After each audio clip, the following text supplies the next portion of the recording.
Alright, so I just picked up the Nothing Headphone 1. These came out back in mid-2025. I didn't buy them then because there was just a lot of hot takes and noise around these, and I also didn't want to whip out $300 for wireless headphones at the time. But lately I have realized that I do need some over-ear headphones that do have a wired feature, because using these wireless earbuds for video editing has just too much latency and not enough accuracy. So these do support wired audio. I've also been wanting some noise cancelling headphones for my upcoming trips, and I got a sweet discount on these at just around $235 here in Korea. So yeah, with all these things in mind, I decided to go for these, and I wanted to share my honest thoughts with you guys since, the hype cycle has died down a bit. Now, let's be honest, the main reason most of us even looked at these in the first place is the build. And thankfully, I absolutely love how these look in person. I was pretty worried that the signature transparent nothing look might feel cheap when paired with the aluminum cups, but it's actually executed really well. This design reminds me of those old cassette tapes, which is very fitting since this is an audio product. That retro future vibe that Nothing has going on for all their products has always been really appealing to me, and they really nailed it here. The first thing that surprised me when I took these out of the box was how light they felt. Visually, they look very industrial. The aluminum air cups make them look dense and heavy, almost like they'd weighed more than your typical headphones, but the aluminum is really only around the cups themselves. The rest of the hardware is plastic, and that's actually a good thing. They don't feel heavy on my head at all, and even though most of the frame is plastic, it doesn't feel cheap. The edges are nice and smooth, the hinges feel solid, and it just feels like a well-built piece of hardware. Much like Nothing's other products, if you just handed these to someone and didn't tell them the price, I think most people would assume they cost more. Now, it's not perfect. The one small thing that does bother me is that the aluminum ear cups can rub against each other when you're handling them, and that scratching sound is a bit annoying. You will learn your way around this, but when it happens, you do notice it. The only thing I do think is missing is that these don't fold up like how some other competitors can do. Maybe that's something for the next gen Nothing headphones. Thankfully, the carrying case is pretty decent. It is actually pretty slim, which makes it easier to pack into a backpack or carry on. It's well cushioned, and I have no complaints from a protection standpoint. The little square zipper with the Nothing logo is a nice touch too. But I will be honest, the carrying case is probably the cheapest feeling part of this whole experience. The felt material on the outside doesn't feel as premium as the headphones themselves. It's not bad, but compared to how refined the headphones feel, the case feels like worthy custom costs. Now, comfort is going to be a very subjective experience because everyone has different head shapes and sizes, but for me, these have been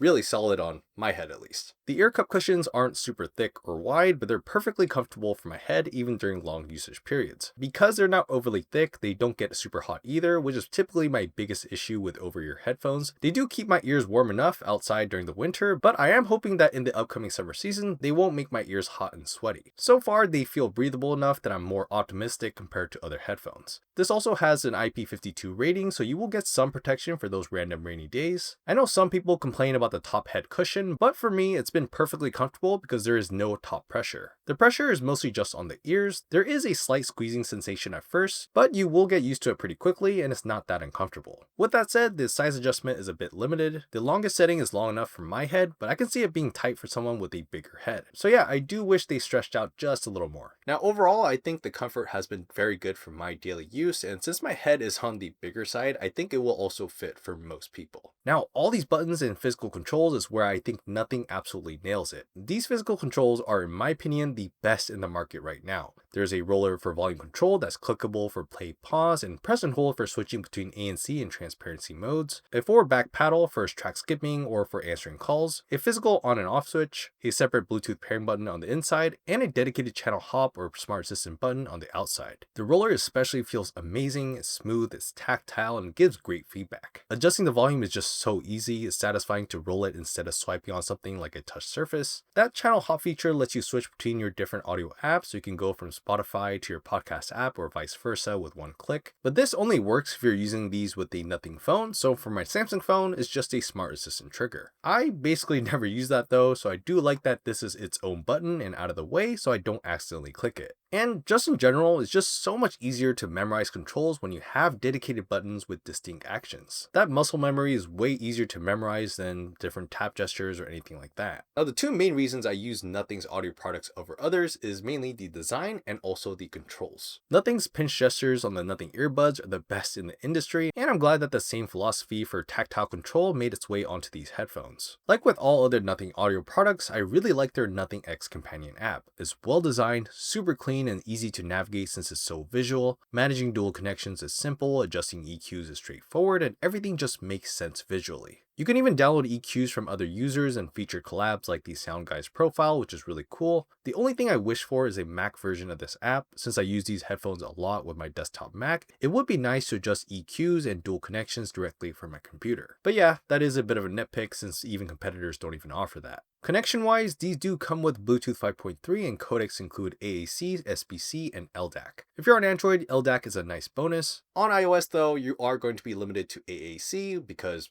Apple. For me, the wired modes were the big reason I needed these, and those are checked off. They support 3.5mm wired audio, which solve my latency issues for editing. They also support Type-C wired audio, which is great for today's phones that don't come with audio jacks. In terms of audio, these use 40mm dynamic drivers with a PU diaphragm. The big marketing factor here is that the audio is tuned in collaboration with KEF audio specialists. Now, thankfully, this has been a benefit for me at least. Now, out of the box, I found the sound to be very even, great mids and highs, clean separation between instruments, and nice depth. The tuning is balanced and not overly aggressive in either direction. For me personally, since I mostly listen to lo-fi, hip-hop, and podcasts, these headphones are pretty much pitch perfect. The tuning works great for chill environments and relaxed listening. But if you're into EDM or really heavy, epic tracks that need punch and impact, these aren't going to hit as hard as some other headphones. Now, audio is also a very subjective topic, but I think most people will be able to tune these to their liking because the EQ customization is really good. With that said though, the bass is where I have mixed feelings. Out of the box, the bass feels pretty weak and shallow. It's very passive and not punchy at all. Honestly, it almost feels non-existent until you turn on bass boost. Now this is pretty interesting because I thought the Nothing Ear 3 was too bass heavy, but these have the opposite issue for me. Spatial audio works really well too. The adaptive mode is immersive and tracks my head accurately. It does add a nice sense of space without feeling artificial. In terms of the noise cancelling, like I said, the ear cup cushions aren't that thick, so this does become a slight trade-off for noise cancellation. Since these don't overwhelm your ears with cushioning, you don't get that ultra tight passive noise seal that some other over-ear headphones give you. Personally, I actually really like this. I want my ears to have a bit of room to breathe rather than feeling completely sealed off. Thankfully, the active noise cancelling itself works really well. The Nothing Headphone 1 has ANC rated up to 42 decibels across a 2000 Hz frequency range. Sitting at home with volume at around 50% and ANC on high, I can't hear anything going on around me. In this kind of environment, it's really strong. Outside, it blocks traffic noise, crowd noise, and office chatter really well. I really can't hear any conversations around me at the office. The wind noise is where it does struggle outside. There's not much wind cancellation, so you really feel all the wind when you're walking outside. Overall though, the noise cancellation has been awesome on these. I think they're just a half a tier below the Sony XM6s, but